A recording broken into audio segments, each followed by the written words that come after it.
So I went back to the guy who was doing the touching, and again, I was consistently laying into him, and I said, what you're doing is inappropriate. You're not allowed to touch women in this way. What you just did was a sexual assault. And he just kind of kept on going and making a bigger scene and a bigger scene this entire time, keeping his hand in my lap where my groceries were. At this point, an elderly gentleman from the other end of the train kind of came over and got involved, basically telling me again to quiet down, telling me it was none of my business. And then eventually when I started asking him the same questions, did you witness this? Were you aware of what he was doing to this young girl? He kind of ignored me and focused his attention on the man who was doing the touching and just said, you know, if you just move away, she'll shut up. Just don't give her anything to work with. Just be quiet and move away, and she'll be quiet. As they kind of kept on going, I hit the yellow tape up there for police assistance.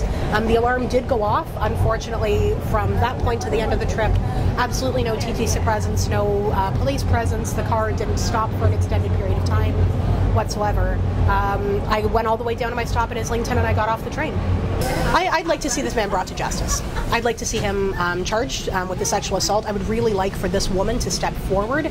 I'm not quite sure what her motives are. I mean, obviously in this situation she felt as though the most reasonable solution was to simply remove herself from the issue and not make.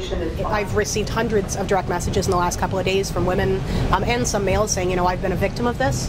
I've been touched or harassed in the same way on the TTC. Thank you for speaking up. And unfortunately, a lot of them are saying that they've chosen not to make it an issue simply because they knew that they would be targeted and harassed the same way I was.